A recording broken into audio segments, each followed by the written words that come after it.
Esta película emplea representaciones dramáticas.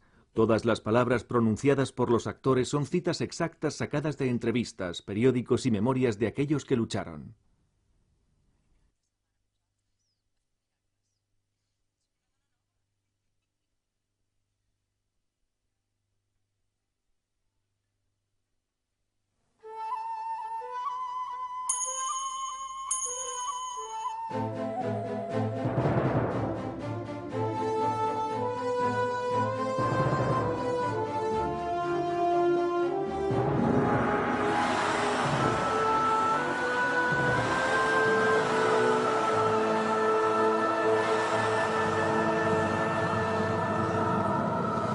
Corea, la guerra inacabada.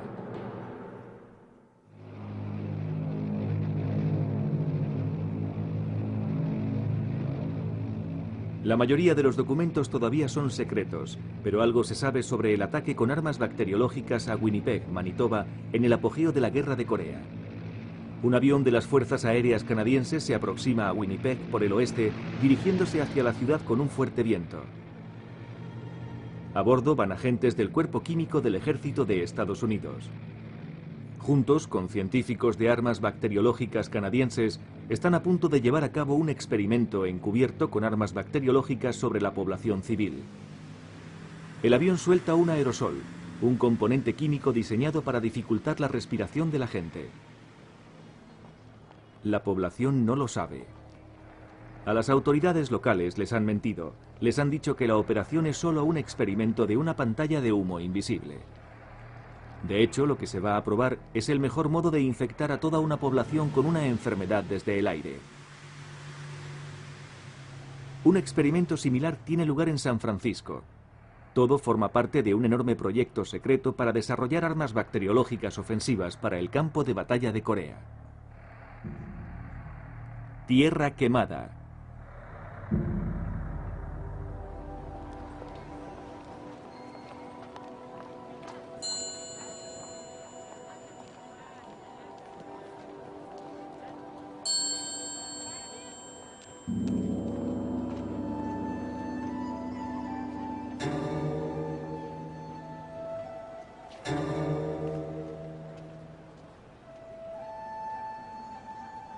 Hay un misterio en la Guerra de Corea todavía sin resolver más de medio siglo después.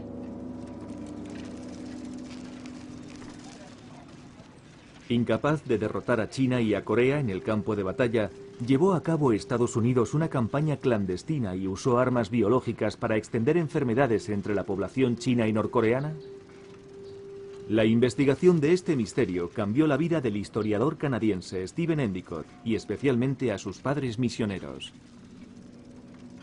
Mis padres se habían ido a China en 1952 para volver a visitar el país donde habían estado de misioneros durante 25 años. Fueron por la invitación del primer ministro chino, el señor Zhou Enlai. Mientras estaban allí durante los meses de enero, febrero y marzo del 52, la oficina del primer ministro les llamó y les dijo: ¿les gustaría ir y comprobar cómo marcha todo por la zona del noreste?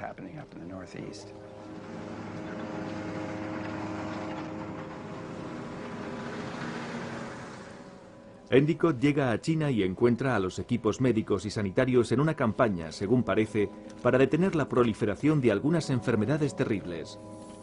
Los chinos afirman que esa plaga, la encefalitis y el anthrax que habían aparecido en algunos lugares, hacía mucho tiempo que habían sido erradicadas o no se habían dado nunca. Se informaba que el brote se había extendido por una amplia zona. A lo largo del mapa del norte de Corea y del norte de China en los primeros meses de 1952 se declaraban más y más casos y se le informó a Endicott padre. El patógeno más temible era el anthrax, porque había sido perfeccionado para que pudiera ser inhalado al respirar y afectara a los pulmones. Y era incurable. El padre de Endicott empezó a creer que algo siniestro se estaba produciendo. Los chinos decían que los brotes aparecían después de haberse encontrado unas bombas extrañas en el suelo, encontradas, dijeron, después de que aviones estadounidenses sobrevolaran la zona a baja altura. Aparentemente las bombas estaban diseñadas para transportar octavillas de propaganda, pero los chinos decían que no habían encontrado octavillas, pero sí habían descubierto plumas, ratas y diferentes tipos de insectos, todos infectados con enfermedades virulentas. Lo más alarmante fueron unas moscas infectadas, encontradas supuestamente en la nieve invernal. Fue a zonas rurales. Habló con la gente que decía haber visto cómo caían esos artefactos.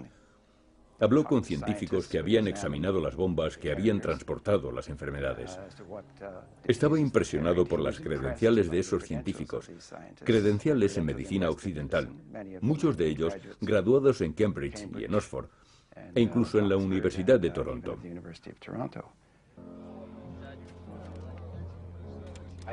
Fui al noreste y me entrevisté con las autoridades de la salud pública y gente de todo tipo.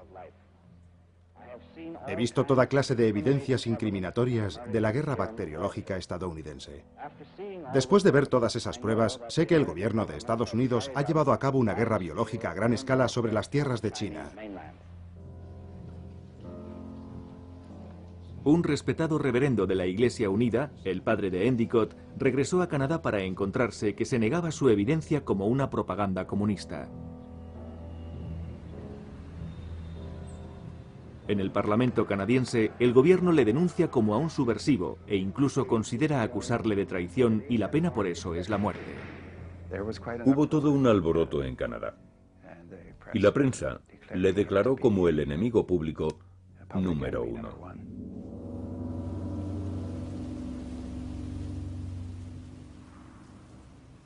Mientras la guerra de propaganda y posiblemente bacteriológica está en marcha, la guerra convencional en las montañas de Corea se convierte en una lucha de titanes en los últimos meses de 1951.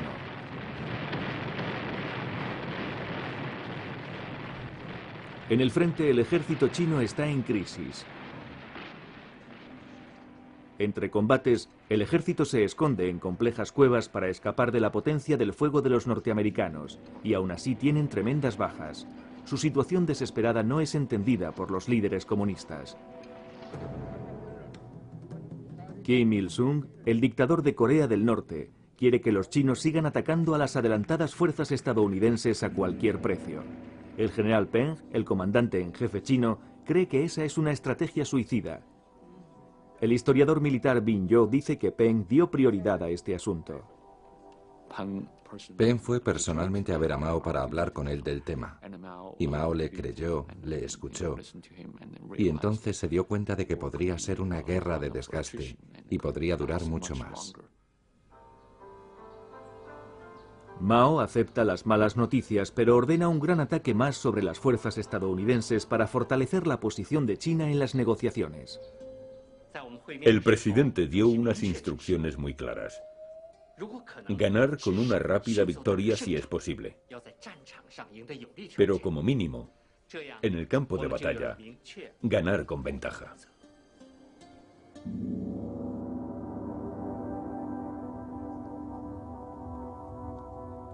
La estrategia china necesita de otro asalto masivo para tratar de romper la línea de las Naciones Unidas en las montañas que defienden la capital de Corea del Sur, Seúl.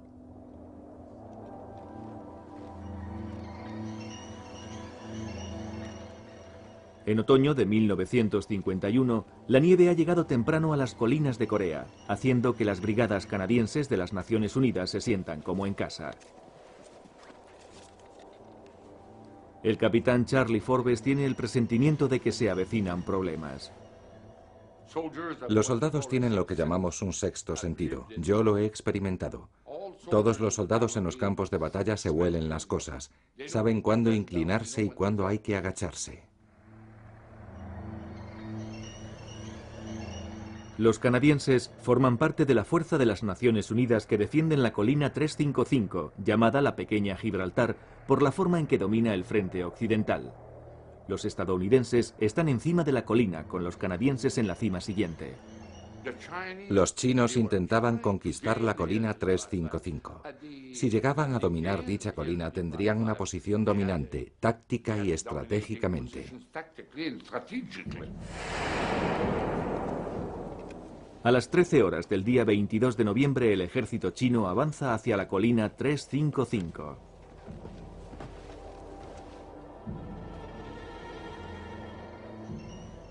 Corregir posición. A 9, 7, 5. Charlie Forbes manda un pelotón equipado con morteros, que con precisión marca las posiciones de las numerosas tropas enemigas a lo largo de una longitud de 7 kilómetros. Habíamos acabado de registrar sus posiciones en nuestros morteros. En otras palabras, estábamos preparados para disparar. Mi controlador de fuego de mortero, el sargento Zuluski, Walter Zuluski, me llama. A las 9, a las 9, a las 9. Blanco, blanco, blanco. Escala 20. Yo dije, Walter. ¿Es que está rematadamente loco? Escala 20 son 20 descargas de mortero por minuto, que suponen 120 descargas al minuto. Hay 6 morteros. Me dijo, señor, hay 3 hileras. Luego me habla en francés. Le juro que hay 3 hileras de chinos avanzando hacia nosotros en el 355. Hileras de chinos. Y le dije, amén. Me dijo, por favor, dispare. ¡Fuego!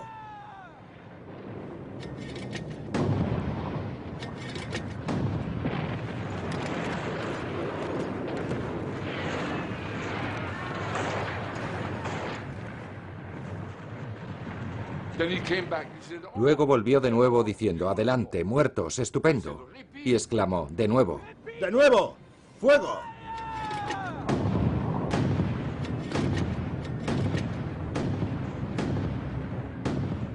Con los disparos de mortero del pelotón de Forbes, los canadienses mantienen la línea. Pero en la colina 355, el ataque tan repentino y de improviso de los chinos hace que la defensa estadounidense empiece a resentirse. Oímos en la radio. Colapso, colapso, colapso. Esto es un colapso. Cambio. Nos miramos unos a otros y yo miré al operador de radio. Un código desconocido. Colapso, colapso. Lo oímos alto y claro. Debió de haber sido desde la radio estadounidense. Luego nos llegó un comunicado de la compañía Alfa desde abajo.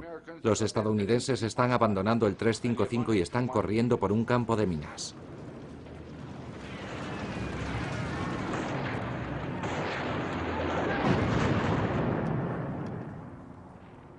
En su posición con el mortero, Forbes y sus hombres ven el drama que se desarrolla en la tierra de nadie.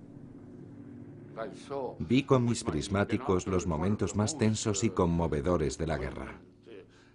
Había un soldado grande con sus pertrechos, rifle y demás, que había entrado corriendo en el campo de minas y le había arrancado una pierna.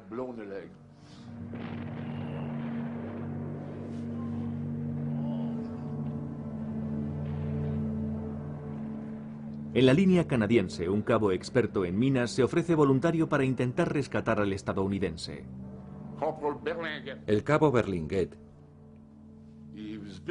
era fuerte como un oso, pero no era muy alto, aunque tenía unas espaldas así de anchas y unos brazos grandes, el típico leñador. Yo podía verle. Había nieve unos 10 centímetros. ¿Cómo andas a través de un campo de minas con cuerdas, trampas y demás? A eso lo llamo yo un momento tenso. Con los prismáticos lo observaba todo y le vi avanzando un pie cada vez, palpando la tierra con la mano para después poner el pie donde había tenido la mano. Y así sucesivamente.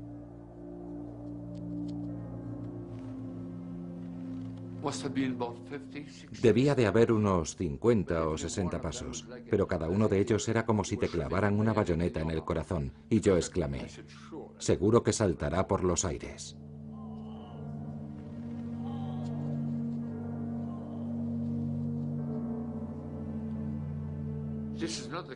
Eso no es el tipo de cosa que deseas ver que ocurre.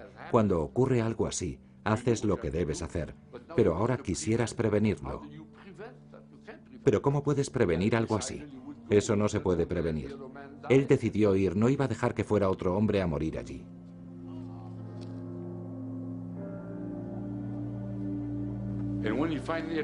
Y cuando finalmente llega hasta él, lo coge como los bomberos. Era un hombre fuerte. Se agacha, se lo carga sobre la espalda, atravesado sobre sus hombros.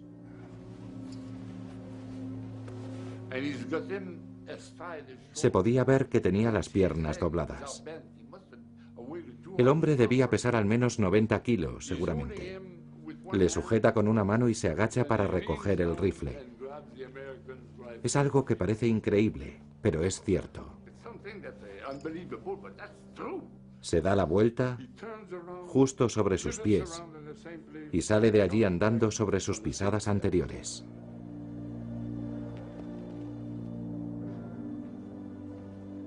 Bien. Ya vuelve. No había visto jamás un valor semejante.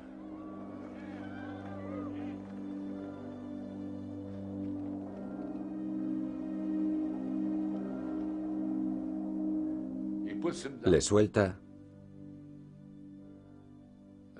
y todo lo que el estadounidense podía decir es: gracias, gracias, gracias. Eso es todo. Y al cabo Berlinguet no creo que nunca le hayan concedido una condecoración, una mención de elogio o algo parecido.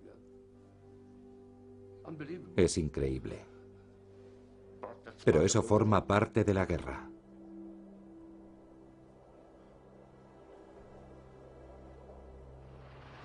Sigue combatiéndose bajo un frío helador en una guerra que dura ya 19 meses. Los soldados de infantería coreanos soportan los proyectiles de los tanques comunistas. Al mantener la línea, los canadienses sentaron las bases para un contraataque estadounidense, arrebatando de nuevo a los chinos la colina 355. De nuevo dan en el blanco. La batalla es la alegoría de esta larga guerra. Ambos bandos luchando por la victoria, pero ninguno de los dos es capaz de asestar el golpe definitivo.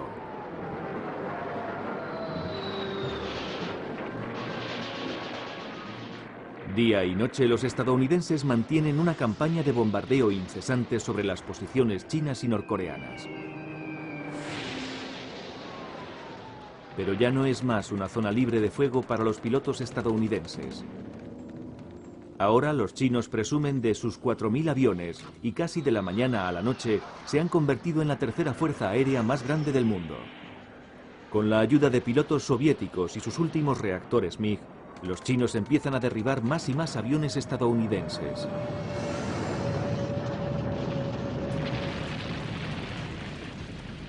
Entre los restos de los aviones y los pilotos derribados, los chinos y norcoreanos buscan la última arma, más pruebas de que Estados Unidos está usando armas biológicas. En la primavera de 1952 dieron una conferencia de prensa que sobresaltó al mundo. Un navegante de la tercera ala de bombarderos de la Fuerza Aérea de Estados Unidos se convirtió en el primero de los 25 tripulantes estadounidenses en realizar una confesión detallada de la guerra bacteriológica. Kenneth Enoch declaró que su entrenamiento operacional empezó en una base americana en Japón con unas clases sobre sistemas de lanzamiento. Primero, soltando los gérmenes por sí solos. Segundo, soltando los gérmenes en insectos. Y tercero, soltando animales que tenían los gérmenes e insectos. Debían de ser lanzados a poca velocidad y a una baja altitud para evitar dañar a los insectos.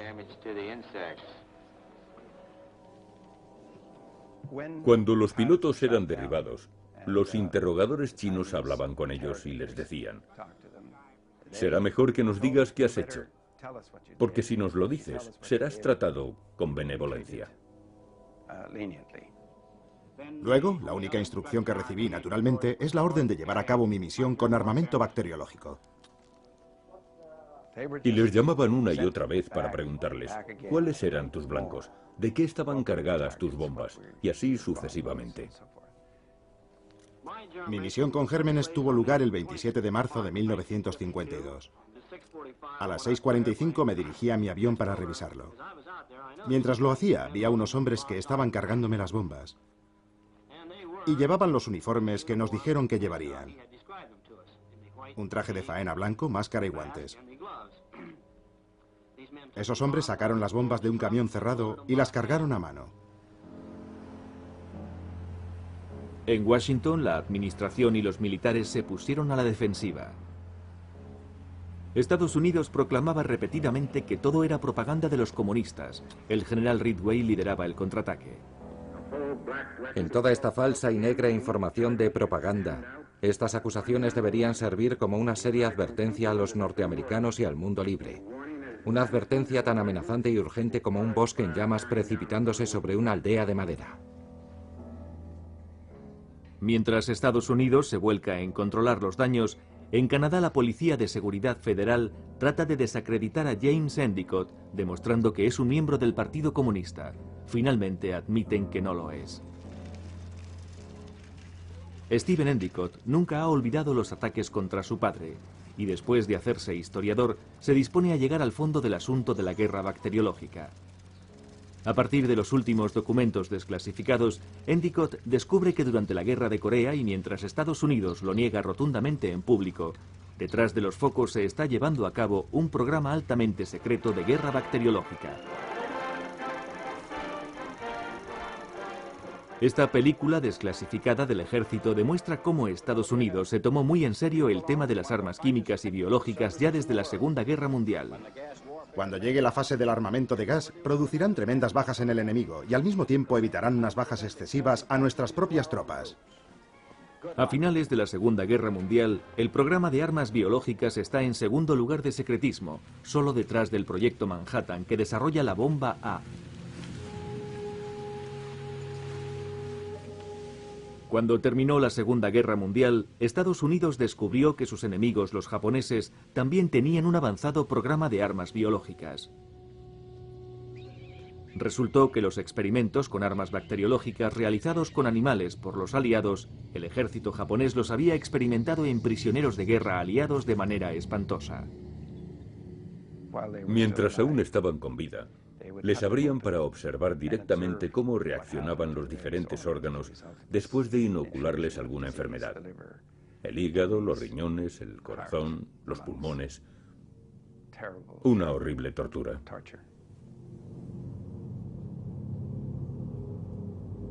Cuando el general MacArthur hace un trato para mantener al emperador en su puesto, los expertos japoneses en armas bacteriológicas son también secretamente protegidos.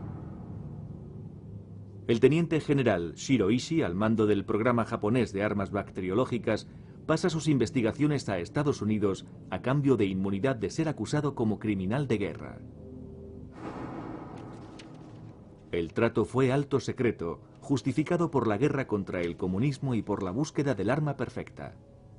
La atracción del ejército norteamericano por las armas biológicas era porque dichas armas no destruían la infraestructura del enemigo, y eso significaba que la reconstrucción después de la guerra sería mucho más simple.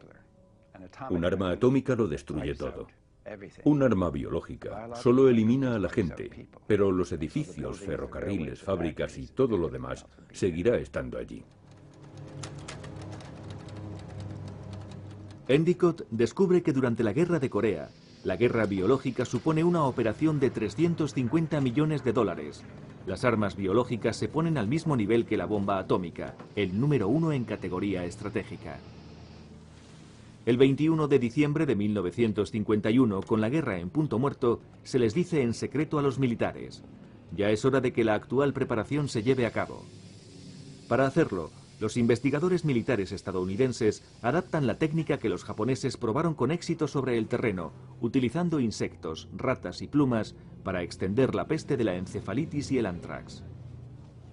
Para conseguir que las plumas e insectos dieran en el blanco, Estados Unidos probó una bomba de 230 kilos llamada M105, diseñada para suministrar octavillas de propaganda.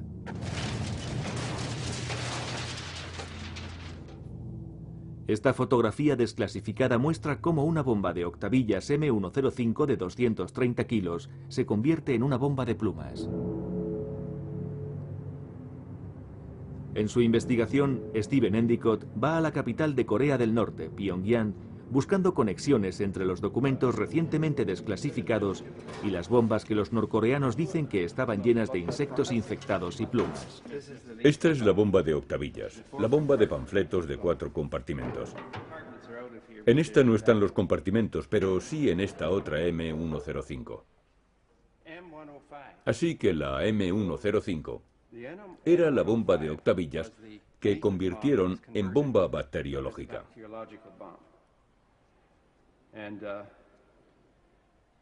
Y este número y esta bomba aparecen en los informes de las misiones de la Fuerza Aérea de Estados Unidos.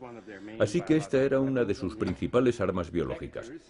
Los vectores, donde se cargaban las hojas, insectos o algodón, eran metidas aquí, con los insectos. Los insectos infectados para que luego, cuando la bomba se abriera, fueran liberados.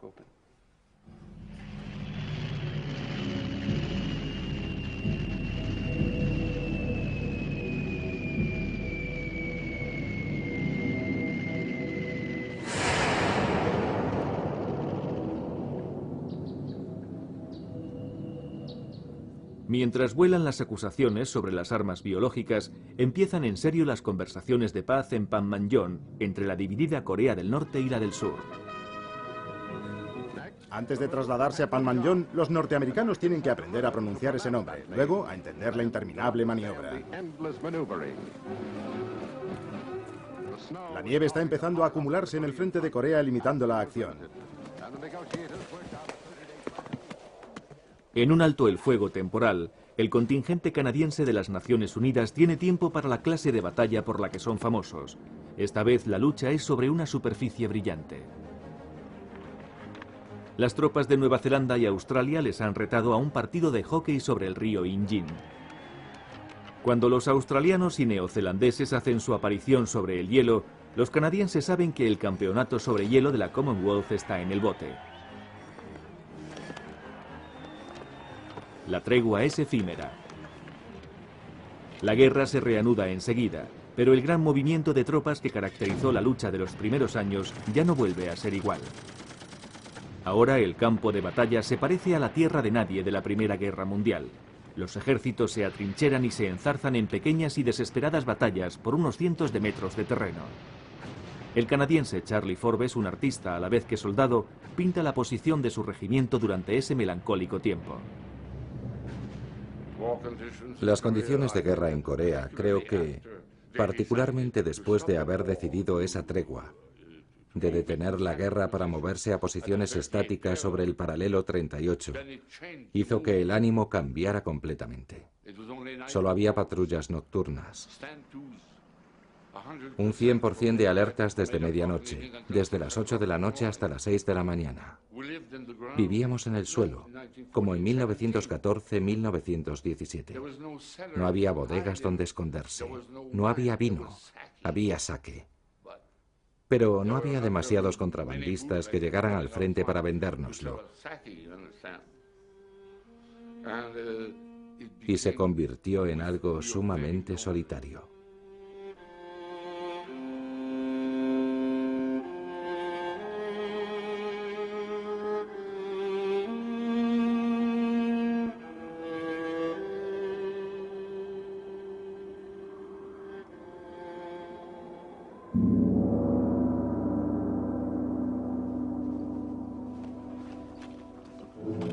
En el lado de los chinos, la moral también está hundiéndose. Se crean unidades de disciplina para contrarrestar la crisis creciente, la deserción de soldados chinos y el pillaje de los coreanos en el campo en busca de comida. El ejército debe tratar la deserción como un comportamiento vergonzante. Y los delitos como el robo y extorsión están perjudicando la unidad de los chinos y norcoreanos y dañan el gran prestigio de nuestro ejército. Deben realizarse reuniones en los escuadrones, pelotones y compañías o batallones para criticar a los delincuentes y hacerles realizar servicios para que expíen sus acciones. En el lado de las Naciones Unidas, en los últimos meses de la guerra, los norteamericanos registraron un aumento de deserciones de 5 veces más. Un informe secreto británico indica que el 90% de las nuevas bajas son heridas autoinfligidas.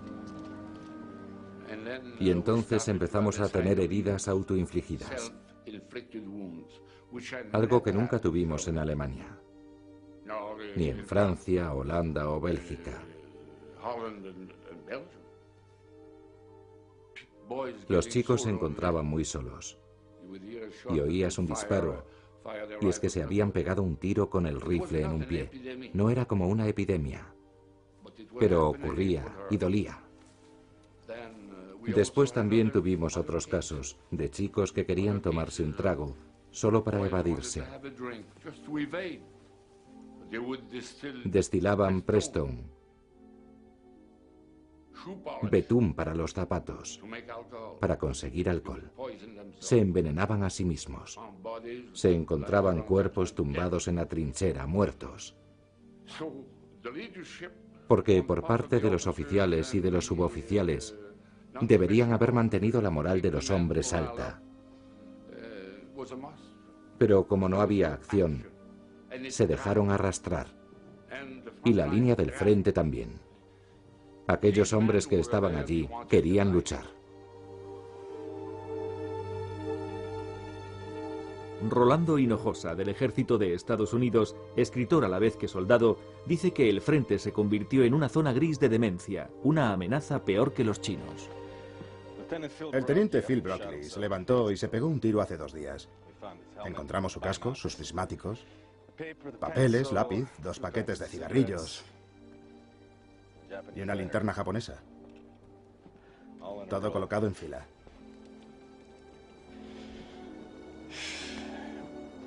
A él le encontramos boca abajo, mitad dentro y mitad fuera de su agujero de observación más adelantado. Solía decir que era un judío de Filadelfia pasando el tiempo. Por una vez se equivocó. Era un amigo, ingenioso y amable, tranquilo, meticuloso, y algo que la mayoría de nosotros no somos. Era muy bueno en su trabajo. Pero, sin embargo, se derrumbó, como imagino que nos pasará a muchos de nosotros con el tiempo.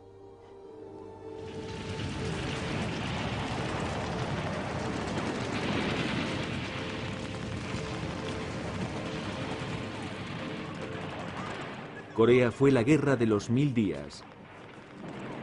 Una guerra que, además del enorme peaje en sufrimiento humano, fue también demoledora para las carreras de los poderosos.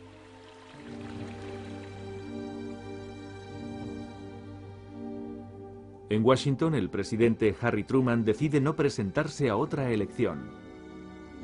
Su secretario de Estado escribe que la guerra de Corea ha destruido la presidencia de Truman.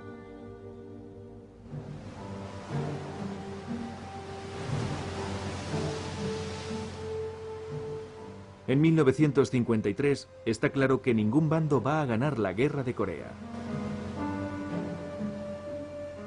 El general Dwight Eisenhower es el nuevo presidente de Estados Unidos y mantiene la promesa hecha en las elecciones de ir a Corea y encontrar un modo de acabar la guerra.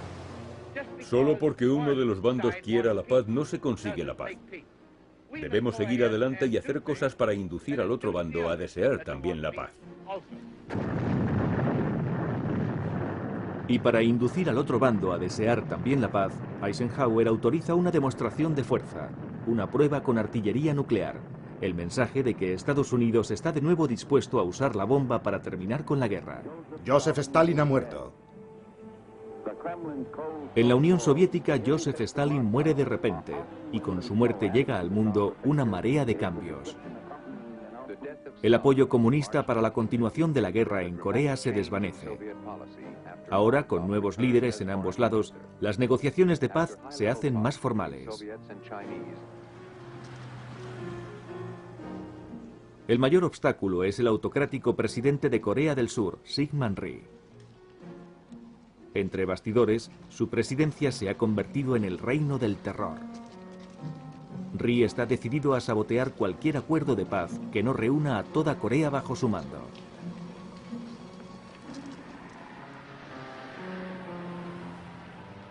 Winston Churchill, de nuevo como primer ministro británico, refleja la frustración de las Naciones Unidas en este telegrama a Eisenhower. Lo que sigue es solo un pensamiento mío, escribe, pero Syngman Rhee debería ser detenido o destituido de su cargo.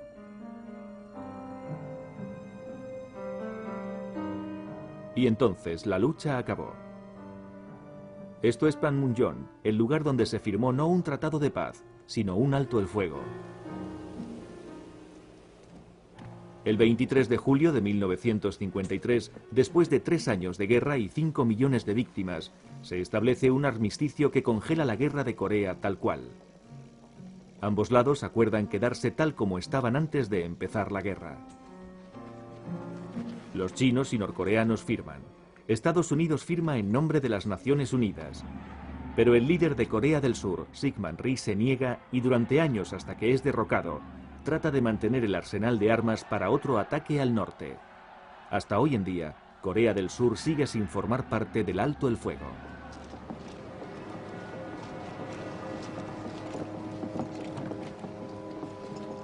Al término de la contienda hay un intercambio de prisioneros.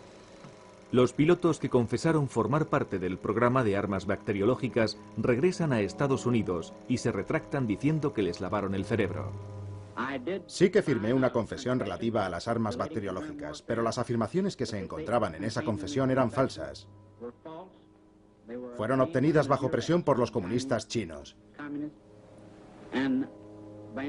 Si las afirmaciones de los pilotos fueron hechas bajo presión, también lo son sus negativas. Hemos descubierto que fueron amenazados con una minuciosa corte marcial. Así que escribieron negándolo, con esa amenaza sobre sus cabezas.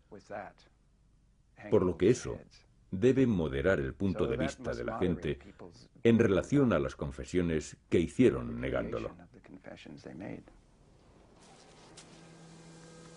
Sin embargo, en 1999 salen a la superficie nuevas evidencias desde el otro lado. Documentos filtrados de un archivo soviético alegan que algunas pruebas presentadas por los norcoreanos habían sido falseadas. Los documentos soviéticos afirman que falsearon 2 casos, uno sobre peste y otro de cólera. Infectaron a un par de cuerpos del ejército y se hizo para engañar a unas delegaciones extranjeras de visita. Es posible que algunas personas falsearan algo, pero eso no tiene nada que ver con todos los demás sitios de Corea, donde se cree que hubo brotes de peste, antrax y encefalitis.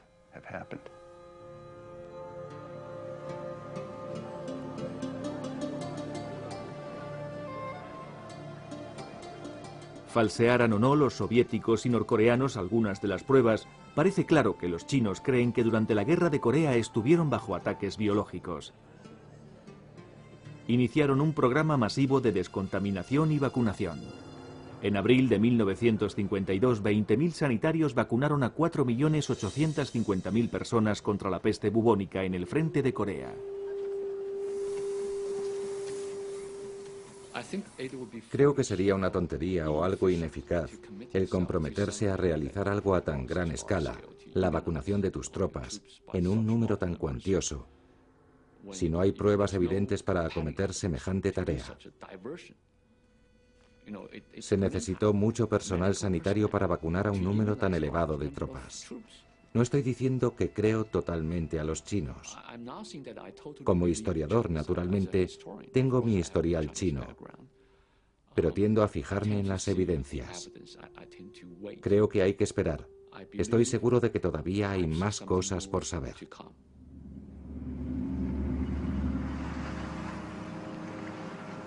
Estados Unidos sabe que se utilizaron criminales de guerra japoneses, que se gastaron 350.000 millones de dólares en armas biológicas, que desarrollaron armamento bacteriológico como arma defensiva en la guerra de Corea, pero actualmente siguen negando su uso en el campo de batalla. Con algunos informes aún por desclasificar, Endicott confía que el secreto se esclarecerá algún día. Este es uno de los secretos más escondidos y oscuros de la Guerra Fría. Y es un reto para un historiador intentar desenterrar la verdad sobre un asunto semejante. Al final de la contienda, ambos bandos se proclaman vencedores.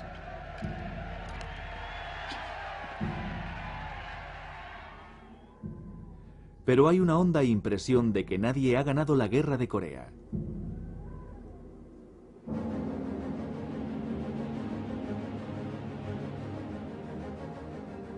Las tropas de Naciones Unidas son embarcadas de vuelta a casa. Charlie Forbes recuerda su regreso con los canadienses, esperando ser recibidos con honores por una nación agradecida. El primer puerto al que llegaron fue Seattle. Cuando llegamos a Seattle, había una banda, con unas chicas bailando y gente que iba a curiosear, típicamente americano. Después de salir de allí nos detuvimos en Calgary. Había un grupo del Ejército de Salvación en la estación repartiendo café. Nadie más. Al llegar a Canadá íbamos a lanzarnos en los brazos de la gente, pero no había ni un alma para darnos la bienvenida. Llegamos a Montreal y nos reunieron en un campo de fútbol. Nos juntaron a todos allí y luego nos dispersamos.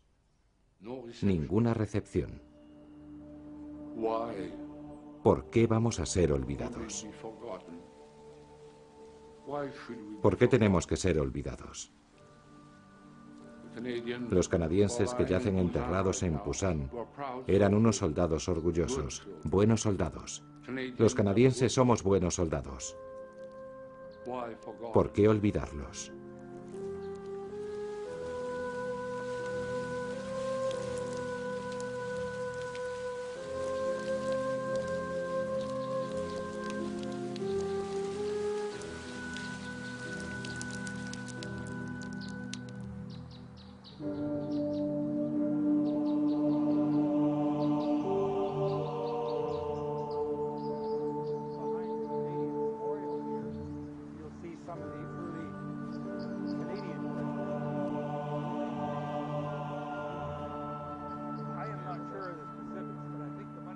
Ellos han regresado. El veterano combatiente canadiense John Bishop, los coreanos canadienses Ed y Myung Cook, el veterano marine estadounidense Don Gill. Visitaron el cementerio de Naciones Unidas en Pusan, Corea del Sur.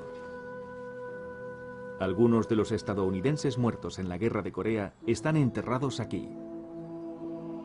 La mayoría fueron devueltos a sus casas. Casi todos los 516 canadienses muertos reposan aquí y fueron conmemorados en bronce por un escultor coreano. Mientras se conmemora a la gente que murió en la guerra, se demuestra el amor. A mí, en particular, me gusta que no se haya glorificado la guerra.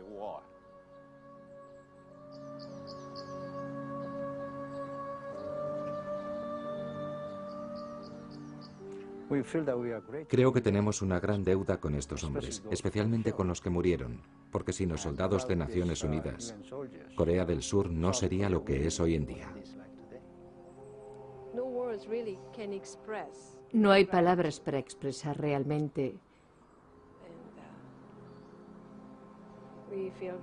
la gratitud que sentimos por haber tenido la ayuda de estos países. Algo que no olvidaremos nunca. El padre de Myung fue uno del millón de civiles surcoreanos que murió en la Guerra de Corea.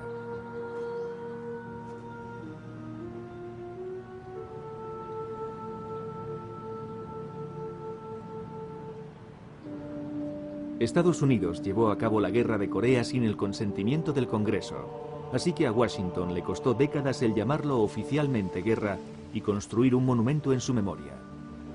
Este tímido tributo a los cerca de 2 millones de norteamericanos que sirvieron en Corea y a los 33.000 muertos en acción fue al fin erigido en 1995. Aún obsesionado por la guerra, el soldado poeta Bill Childress se imaginó a sí mismo de nuevo allí y vio una línea directa desde Corea con el horror que le seguiría. Al norte desde Pusan seguimos en silencio a los jefes cuyas carreras dependían de la victoria. La carretera hubiera podido ser la vía Apia, excepto por los niños hambrientos apostados junto a ella. Cuando vivaqueamos cerca de Pyeongtaek, un soldado cogió un palo marrón curvado de un charco. Era el hueso de un brazo de un niño. No muy lejos acampaba el general con su cuerpo. Toda victoria sería suya. Para nosotros solo quedaba la larga marcha hacia Vietnam.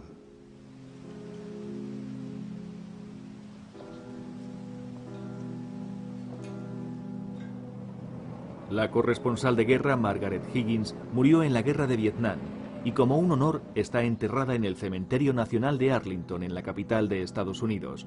Pero Higgins dejó una alarmante y profética advertencia escrita hace más de 50 años. Necesitamos urgentemente a toda la gente posible de nuestro lado. Como no somos una dictadura y debemos de persuadir antes que intimidar, le corresponde a Estados Unidos demostrar con actos concretos que la gente del mundo tiene mucho más que ganar estando a su lado. Hasta ahora, los dos grandes océanos han protegido a los americanos de que la guerra llegara hasta sus propias casas. Ahora ya no hay lugar seguro en el mundo. En pocos minutos, Nueva York podría convertirse en una trampa mortal, mucho más terrible que cualquier puesto de mando militar de la línea del frente.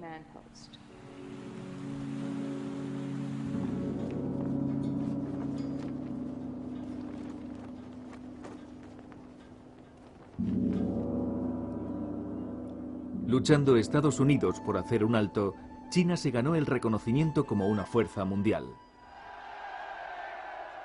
Pero las afirmaciones de China de haber ganado la guerra están siendo rebatidas por los propios historiadores chinos.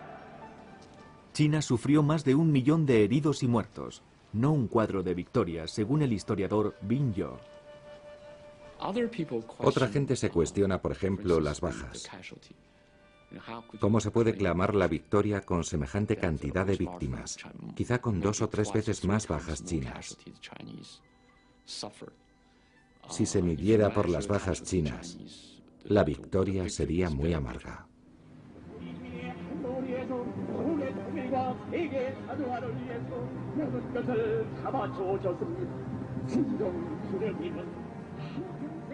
En Corea del Norte la guerra nunca se ha olvidado. Aquí, la guerra es religión. Aquellos que lucharon en la guerra son glorificados como ídolos.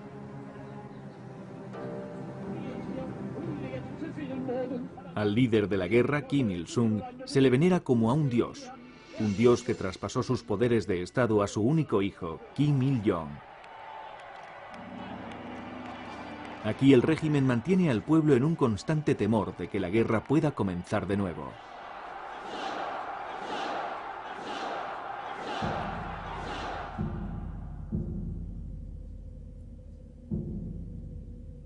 Fuera de Pyongyang, en un museo de la guerra de la provincia de Sinchon, el régimen muestra su versión de la guerra de Corea. Una versión enseñada a cada estudiante norcoreano en los últimos 50 años.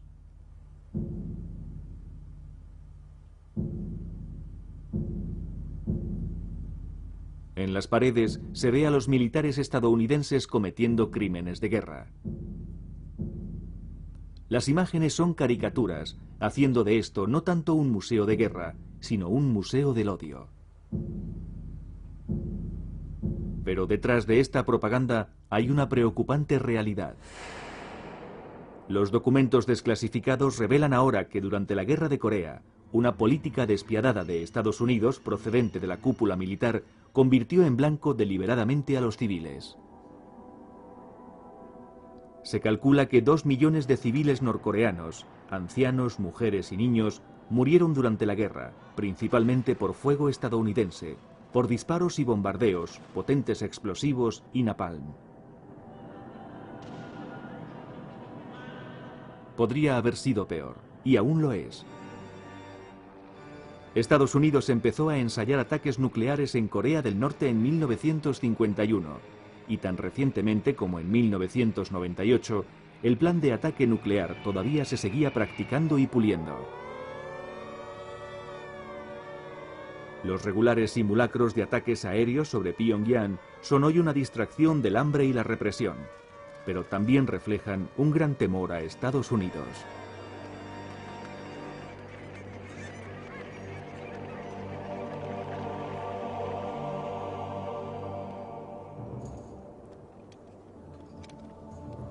En el paralelo 38, las Fuerzas Armadas de Corea del Sur han levantado una defensa cuyo presupuesto excede a todo el Producto Nacional Bruto de Corea del Norte, patrullando la infranqueable frontera bajo el mando directo de Estados Unidos.